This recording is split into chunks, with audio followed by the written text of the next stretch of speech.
자운의 규정 발달을 위해서는 어떻게 해야 되냐면요. 일단은요, 좌뇌와 우뇌의 발달 과정을 알아야 돼요. 아이가, 이거는 이제 제 생각은 아니에요. 요거는 제가 그 연구 결과에서 본 건데, 아이가 뱃속에 있을 때, 그러니까 임신을 했을 때, 약 6개월 정도에 아이의 좌뇌형인지 우뇌형인지 대충 결정이 돼요. 그리고 임신하는 도중에 어머님의 이런 마음 상태, 이런 거에 의해서 또 그때의 상황, 이런 것들에 의해서, 아이의 기질도 형성이 돼요. 그래서 엄마 뱃속에 있을 때 엄마가 항상 불안해하거나 또 부부싸움 많이 하거나 또 어머님 자체가 또 예민한 기질이거나 이랬을 때 이런 어머님의 호흡이나 심장 박동 또 이런 스트레스 호르몬 이런 것들이 아이한테 들어가요. 그래서 이런 어머님의 그 인부인 그 상태에서 아이가 뱃속에 있을 때 어머님의 이런 불안한 감정을 많이 받게 되면은 아이가 예민한 기질로 태어날 확률이 많아요.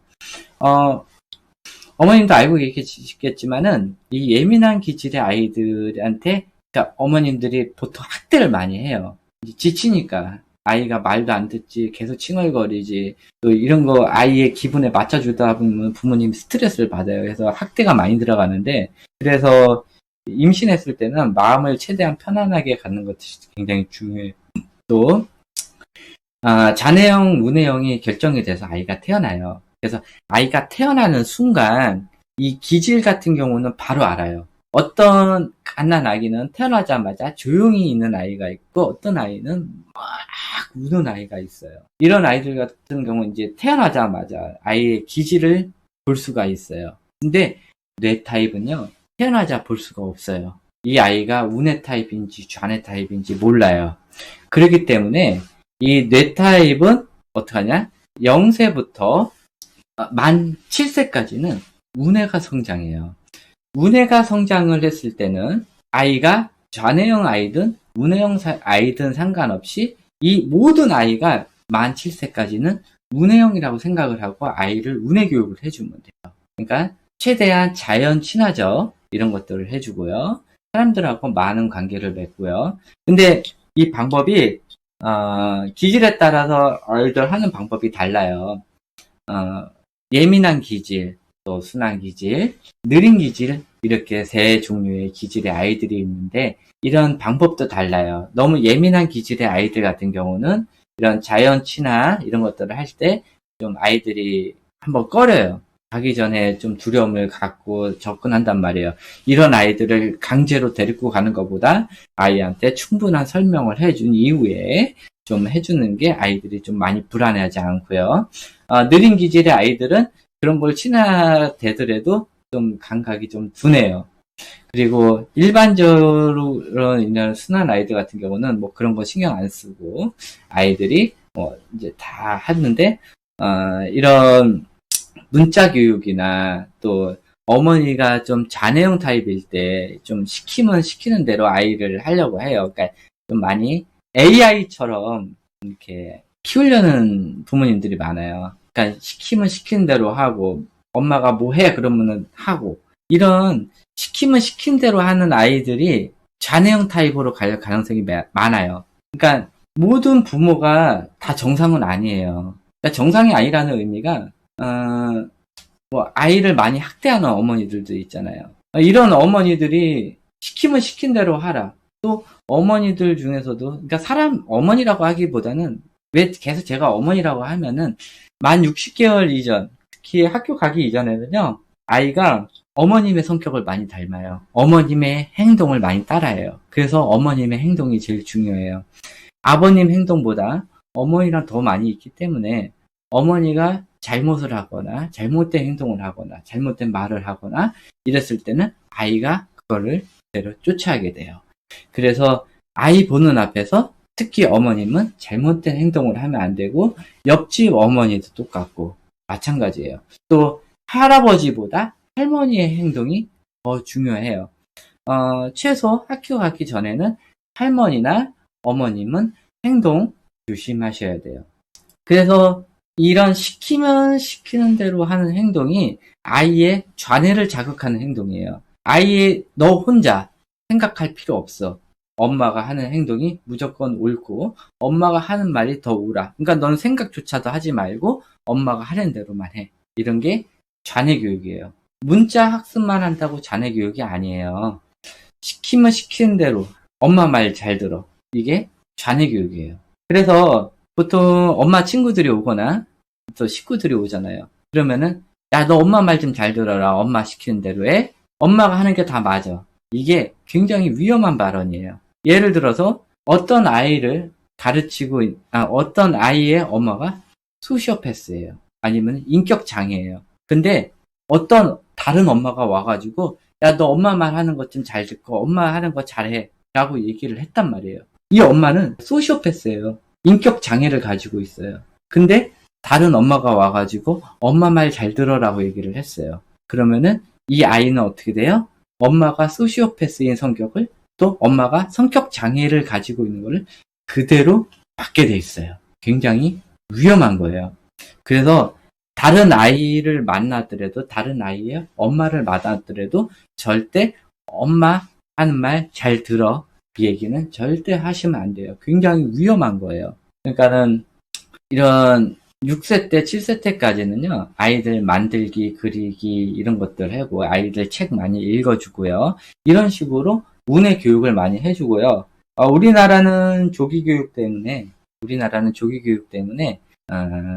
할 수 없이 60개월 이후부터는 문자 노출을 시켜줘야 돼요. 그래서 그때부터 한글 교육을 하면서 좌뇌 자극을 시켜줘요. 숫자도 연산, 학습지에서 연산 있잖아요. 그거 시키지 마세요. 이 연산이 좀 위험한데, 이 학습지에 관련돼서는 제가 요 다음번에 강의를 해드리도록 할게요. 하여튼 아이들 연산 60개월 이전에 시키게 되면요. 아이들 좌뇌 자극을 받아서 우뇌를 버리게 돼요. 우뇌를 버린다는 것은 앞으로 나는 이제 사회성 교육이 끝났어. 더 이상 안 할 거야 라는 의미도 마찬가지고 더 이상 나는 경험 정보가 필요 없어. 나는 학습 지식에 의존을 할 거야 라는 말이 돼요. 그래서 이런 경험 정보 이런 것들을 중요시하기 때문에 아이들 좌뇌 자극을 많이 시켜주거나 문자 학습을 하거나 시키면 시킨 대로 하게 하거나 또 이 영어 유치원도 너무 일찍 보내다 보면은 좌뇌 자극이 되기 때문에 이런 우뇌 활동에 많이 방해가 돼요. 그래서 60개월 이전에는 영어 유치원 이런 것도 하지 마시고요. 60개월 이후 지나서 이제 우뇌가 이제 7살 정도 되면은 다 떨어지고 7살이 지나면은 이제 좌뇌 자극이 들어가게 돼요. 자동으로. 근데 우뇌가 많이 성장한 우뇌형 아이들 같은 경우는 우뇌가 더 성장할 확률이 있기 때문에 약 8살까지 우뇌가 성장을 하고요. 좌뇌는 보통 이제 기본적으로 별다른 좌뇌 자극을 안 줘도요. 단순 수세기도 이 수세기 자체는 뭐냐면요. 우뇌 자극이에요. 근데 수세기를 하기 전에 수에 대한 개념 학습을 하셔야 돼요. 수세기를 어떻게 하냐면은 1, 2, 3, 4라는 숫자를 놓고 이거는 1이야, 이거는 2야, 이게 아니에요. 그게 아니라요. 숫자에 대한 포스터는 놔두시되 이런 물건들을 이용해서 요거는 1개고 요거는 2개야. 여기 이제 집에서 귤을 가져왔어. 근데 귤을 먹을 거야. 그러면은 하나는 엄마 거, 하나는 아빠 거, 하나는 철수 거. 그러니까는 이게 전부 다 3개네. 이런 식으로 숫자 교육을 시켜주는 거예요. 다짜고짜 1, 2, 3, 4 숫자 쓰게 하는 거 아니에요. 근데 좌뇌형 아이들은요, 해요. 원래 좌뇌형 아이들은 그게 가능하기 때문에 해요. 근데 우뇌형 아이들은요, 이렇게 하면요, 숫자 거부 반응이 생겨요.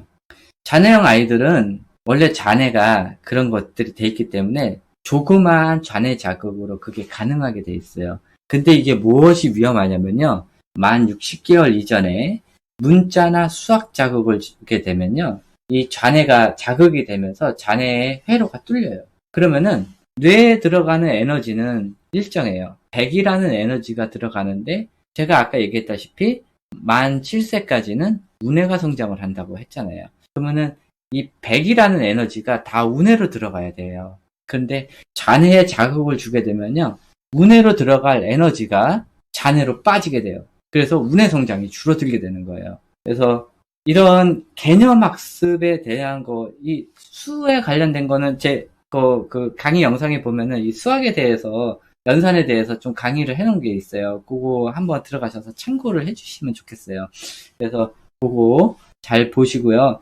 이 수학 어떤 식으로 아이들 연산을 해야 되는지. 그리고 나서 7세가 지나잖아요. 7세가 지나면은 이제 슬슬 학습에 관련돼서 이제 뇌가 성장을 하는데 그게 좌뇌예요. 좌뇌가 성장을 하잖아요. 그러면 그때부터 본격적으로 아이가 쓰기를 시작을 하고 읽기를 시작을 해요. 그래서 한글 읽기가 좌뇌가 성장을 하기 전에 한글 읽기를 하게 되면은 아이가 언어에 대한 학습 기피증이 생겨요. 그래서 3살, 4살 때 한글을 하다가 실패한 아이들이 한글을 늦게 떼게 돼 있어요. 그래서 60개월 이전에 아이 한글을 하다가 실패를 하면은 그게 도박이 되는 거예요. 아이가 한글을 늦게 뗄 가능성이 굉장히 많아요. 자연스럽게 한글을 뗄 아이들도 있지만은 아이들을 한글을 떼게 하려고 그러면은 60개월부터 아이들 한글 노출을 시켜준 다음에 한글에 대한 재미를 알려주고 그때부터 아이들 한글을 해도 늦지가 않아요. 근데 문해영 아이들한테 미리 한글을 가르치다 보면은 아이들이 한글에 대한 거부 반응이 생겨요. 읽기는 좌뇌가 성장을 한 다음부터 읽기, 쓰기가 가능한 거예요.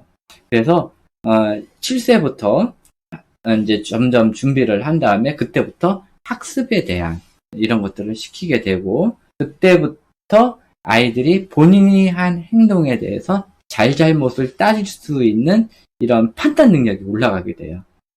그래서 6세 때까지는 아이가 거짓말을 하든 어떤 물건을 훔치든 이런 거에 대해서 죄책감을 못 가져요, 아이들이. 왜? 그거에 대해서 판단 능력이 없기 때문에. 그래서 7세 이후가 지난다부터 본인이 하는 행동에 대해서 판단 능력을 가지기 때문에 이런 정상적으로 아이들을 7세 이후부터 7세보다는요 60개월 이후에 해주시는 게 좋아요. 아이마다 이제 2월생도 있고 12월생도 있잖아요. 그래서 60개월 이후. 근데 이 60개월이라는 게 우리나라 학습에 맞춰가지고 우리나라 심리학자들이 만든 게 만 60개월이에요. 그래서 만 60개월 이후부터 아이들 학습을 하다 보면은 좌뇌가 이제 그때부터 자극을 받기 시작을 해요. 예, 60개월이에요. 만 60개월이요. 만 60개월. 그래서 이제 학교를 들어가면은 이제 그때부터 좌뇌 쓰는 법을 배우는 거예요. 근데 무조건 외워라 하는 게 아니라요. 그때 되면은 이제 키우다 보면 아이가 운의 타입인지 좌뇌 타입인지 알 수가 있어요. 아이가 이제 공부에 대해서 흥미 없고 만들기를 좋아하고 그리기를 좋아하고 이런 아이들은 운의 타입이고요. 맨날 앉아서 책만 읽는 아이들, 엄마가 시키면 시킨 대로 하는 아이들, 이런 아이들은 좌뇌형 타입이에요. 그래서 이 좌뇌형 타입 아이들은 공부할 시기 되면 알아서 공부를 잘 해요. 근데 운해형 아이들은, 이런 아이들은 조금 자뇌가 성장했을 때 자뇌형 아이들처럼 이렇게 교육을 시키다 보면 아이들의 학습 기피증, 학습 장애 현상이 일어나게 돼요. 그래서 운해형 아이라 생각되시면요, 이 아이들은 따로 교육법이 있는데, 요 운해형 아이들 교육법에 대해서는 제가 다음번 라이브 방송에 따로 해드리도록 할게요.